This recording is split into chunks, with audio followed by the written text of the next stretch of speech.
Hello students, good evening. मैं S के Mishra, chemistry faculty. आज हम लोग सीखने जा रहे हैं मोल कॉन्सेप्ट के बारे में।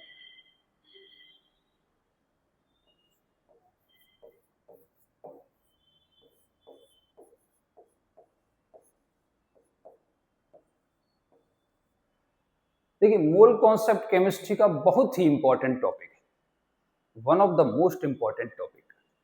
अब इस मोल का सबसे ज्यादा डर स्टूडेंट के बीच बैठ जाता है, तो हम इस मोल को बिल्कुल बेसिक से स्टार्ट करेंगे और ग्रेजुअली धीरे धीरे हर तरीके के क्वेश्चंस और कॉन्सेप्ट को कवर करेंगे। तो सबसे पहले हम जानते हैं भाई मोल है क्या।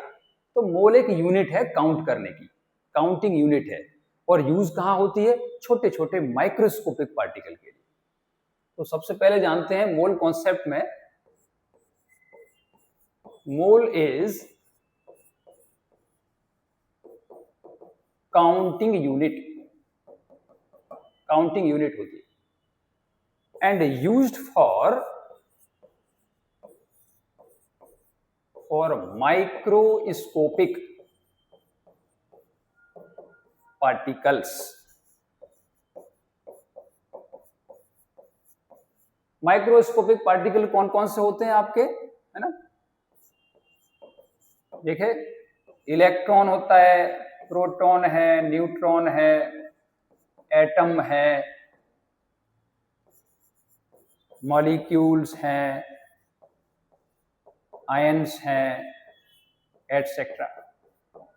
ये माइक्रोस्कोपिक पार्टिकल हैं, माइक्रोस्कोप से दिखने वाले माइक्रोस्कोपिक, और जो अपनी आंखों से दिखाई देते हैं, चश्मा लगा के भी दिखते हैं, वो सब जो दिखाई दे रहा है वो है मैक्रोस्कोपिक। ठीक है, तो क्लियर हो गया माइक्रोस्कोपिक पार्टिकल क्या है। अब देखिए, आप मार्केट में जाते हो तो आप कहते हो भाई 1 डजन बनाना दे दो। ठीक है, तो 1 डजन, डजन क्या है? वहां पर एक काउंटिंग यूनिट है। 1 डजन का मतलब होता है 1 dozen is equal to 12।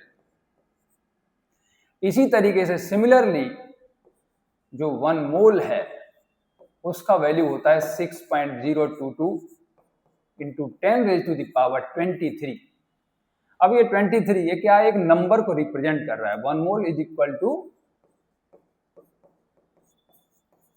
Particles, कुछ भी हो सकते हैं particles. This number is called, है ना, इसे क्या बोलते हैं आप? दिस नंबर इज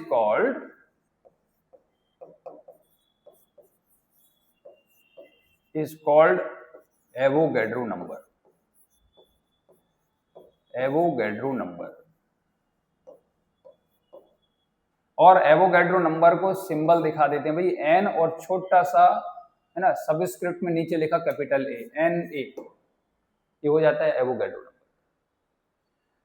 तो 1 मोल का आप समझ गए भाई, 1 मोल की बात जब भी होगी तो कितने नंबर्स की बात होगी? 1 mole is equal to this number. बहुत बड़ा नंबर है, इतना बड़ा नंबर है कि हमारे इमेजिनेशन से बाहर है। केवल माइक्रोस्कोपिक पार्टिकल पर यूज होता है, मैक्रोस्कोपिक पे कोई भी चीज दुनिया के अंदर 1 मोल के बराबर नहीं है। आगे चलते हैं।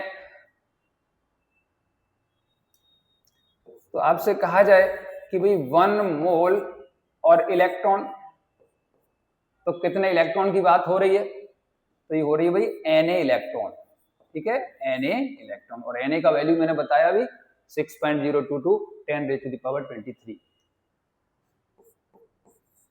1 मोल CO2, आप जानते हो जो CO2 होता है ना, क्या होता है CO2? CO2 गैस होती है, और CO2 एक मॉलिक्यूल भी है। तो 1 मोल CO2 का मतलब हो जाएगा Na मॉलिक्यूल्स ऑफ CO2। आपको कहा जाए 1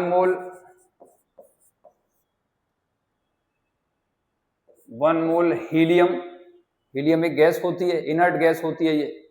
आपको पता है हीलियम गैस का यूज किसमें होता है? जो बलून्स देखे आपने, ठीक है, जो फ्लोट करते हैं एयर में, उसके अंदर फिल की जाती है। और हीलियम गैस के और भी यूज होते हैं। 1 मोल हीलियम की बात करें तो हीलियम एक एटम है, इसका मतलब Na एटम्स ऑफ हीलियम।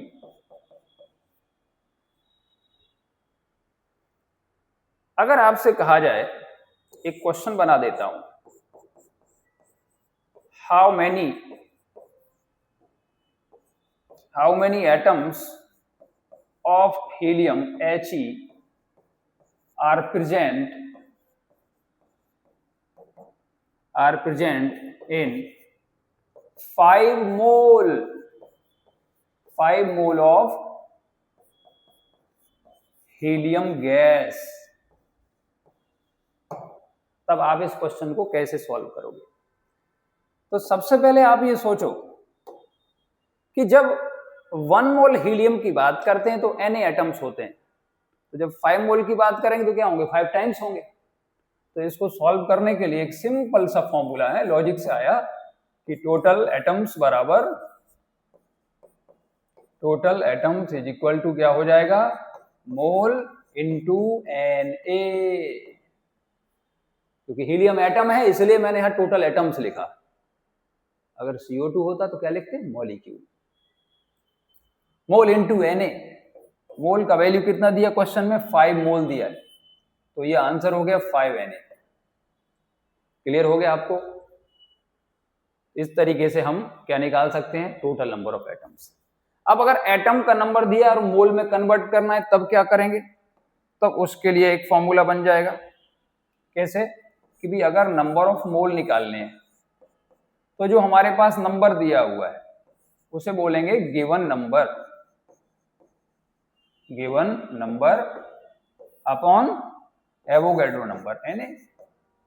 इस तरीके से ये मोल का और Na का एक रिलेशन आ गया। अब इसके ऊपर भी क्वेश्चन कर लेते हैं, कुछ कैलकुलेशन कर लेते हैं। क्वेश्चन ये है, कैलकुलेट नंबर ऑफ मोल्स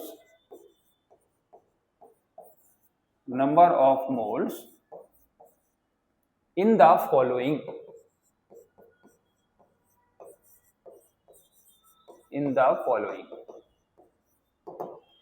और यहां पर मैं कुछ क्वेश्चंस दे देता हूं। जैसे मैंने लिख दिया 3.011 into 10 raised to the power 20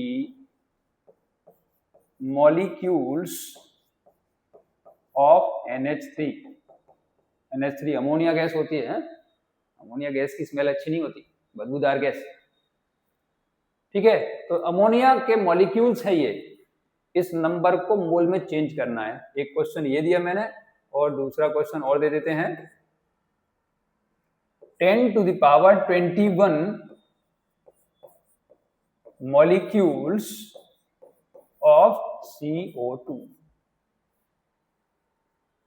देखो, कैलकुलेशन को आसान बनाने के लिए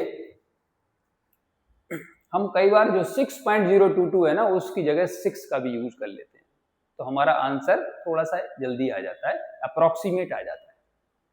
अब यहां पहले वाले क्वेश्चन को समझो कैसे सॉल्व करना है। ये 3.011 10 raised to the power 20 molecules of ammonia है, मतलब ये गिवन नंबर हो गया। तो जब आप मोल निकालते हो तो क्या करते हो? आप करते हो गिवन नंबर, तो गिवन नंबर ये हो गया, और divide by Avogadro number. Avogadro number होता है 6.022 into 10 raised to the power 23। अब इसको केयरफुली सॉल्व करना है, ठीक है? बहुत सारे स्टूडेंट इसमें गलती कर देते हैं। तो 3 1 जा 3, 3 2 जा 6, ठीक है? तो अभी यहाँ पर लिख दिया मैंने 1/2 इंटू, अब 10 raised to the power 20 और ये 23 है, इसका मतलब 10 to the power 20 माइनस 23, ऐसे हो जाएगा। तो फिर इसको और सिंप्लीफाई किया, 1/2 का मतलब 0.5 हो जाता है, इंटू और 10 to the power ये कितना बचेगा? माइनस का 3। तो देखो, इस तरीके से हमने इस नंबर को मोल में चेंज कर दिया। हम आते हैं दूसरे क्वेश्चन की तरफ। दूसरे क्वेश्चन में भी मोल ही निकालना है। Mole is equal to 10 raised to the power 21 दिया हुआ है, 10 raised to the power 21। आप ये जानते हो 1 तो मल्टीप्लीकेशन में होता ही है, होता है ना किसी भी नंबर के। तो 1 into 10 to the power 21 और डिवाइड किससे करेंगे? अब यहाँ पर 6.022 नहीं लेना, 6 ले लो, क्योंकि 1/6 को आप इजीली सॉल्व कर पाओगे। तो हमने यहाँ पर 6 ले लिया 10 टू द पावर 23, और अब आप सब जानते हो 1/6 कितना आएगा भाई, 0.16 आएगा इंटू 10 टू द पावर, अब 21 और ये माइनस का 23 जैसे यहाँ पे किया था हमने, 21 माइनस 23, तो ये हो जाएगा 0.16 into 10 raise to the power minus का 2, तो ये आपका आंसर आ गया। तो हम क्या निकाल सकते हैं, कोई गिवन नंबर से मोल निकाल सकते हैं, और मोल है तो उसको फिर से किस में कन्वर्ट कर सकते हैं हम, मॉलिक्यूल या एटम के नंबर में चेंज कर सकते हैं।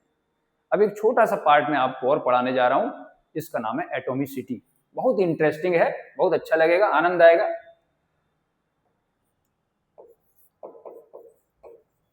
एटॉमिसिटी, ठीक है। एटॉमिसिटी को डिफाइन कैसे करेंगे, तो अगर हम बात करें किसी मॉलिक्यूल में तो इसको कहेंगे total number of atoms, total number of atoms present in A molecule. Total atom का जो नंबर है उसको हम एटॉमिसिटी बोलते हैं। फॉर एग्जाम्पल, एटॉमिसिटी ऑफ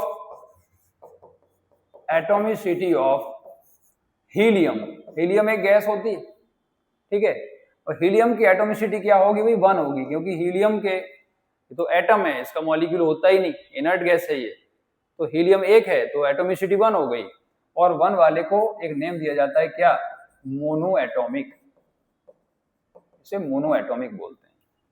ऐसे ही हम बात करें एटॉमिसिटी ऑफ O2 गैस, तो O2 के एक मॉलिक्यूल के अंदर 2 एटम्स हैं, इसका मतलब एटॉमिसिटी 2 हो गई, तो इसको क्या बोलते हैं, डाई एटॉमिक। आगे चलेंगे फिर एटॉमिसिटी ऑफ CO2, तो CO2 के एक मॉलिक्यूल में 3 एटम है, एक कार्बन है 2 ऑक्सीजन है, इसकी एटॉमिसिटी 3 हो गई, 3 वाले को क्या बोलते हैं, ट्राई एटॉमिक। एक और एग्जांपल ले लेते हैं, एटॉमिसिटी ऑफ, क्या ले लेते हैं, अमोनिया गैस है ना, बदबूदार गैस अमोनिया। तो इसमें क्या, नाइट्रोजन 1 है और हाइड्रोजन 3 है, टोटल 4 एटम्स हैं यहाँ पर, तो इसकी एटॉमिसिटी क्या हो जाएगी, 4 हो जाएगी, और 4 वाले को बताओ क्या कहेंगे, इसको बोलेंगे टेट्रा एटॉमिक, टेट्रा एटॉमिक। तो इस तरीके से क्या निकाल सकते हो भाई, एटॉमिसिटी बता सकते हो। मोनो एटॉमिक, एक एटम रखने वाला, डाई एटॉमिक जिसमें 2 एटम होते हैं, ट्राई एटॉमिक 3, और टेट्रा एटॉमिक में 4 होते हैं। इस तरीके से बना सकते हैं। एक और छोटा सा क्वेश्चन लेने जा रहे हैं, what is the atomicity, atomicity of H2SO4 with respect to oxygen. देखो ये मैंने क्वेश्चन में थोड़ा ट्विस्ट लेके आ गया। H2SO4 का एक मॉलिक्यूल ध्यान से देखोगे आप, तो इसके अंदर मैं आपको सब बता देता हूं कैसे कैसे निकाला जाएगा। ये है H2SO4, और H2SO4 के अंदर हाइड्रोजन है, इसके अंदर सल्फर है, इसके अंदर ऑक्सीजन है। अब क्वेश्चन एग्जाम में कैसे ही आ जाए, आप उसका आंसर देके ही आओगे। H2SO4 का अगर एक मॉलिक्यूल, हम पूछे एटॉमिसिटी है, तो अगर H2SO4 की एटॉमिसिटी देखोगे तो 2 हाइड्रोजन, एक सल्फर और ऑक्सीजन 4, सब मिला के क्या आ जाएगा आंसर, 7 आ जाएगा। लेकिन अगर क्वेश्चन पूछता है कि भाई हाइड्रोजन के रेस्पेक्ट में एटॉमिसिटी क्या है, तो 2 है, क्योंकि एक मॉलिक्यूल में 2 हाइड्रोजन है। सल्फर के रेस्पेक्ट में 1 होगी, और ऑक्सीजन 4 है, ऑक्सीजन के रेस्पेक्ट में 4 हो जाएगी। तो आप इस पॉइंट को भी अच्छे से समझ लीजिए कि किस तरीके से एटॉमिसिटी हम निकालते हैं, ठीक है। तो आज हम यहीं तक रखेंगे। Thank you.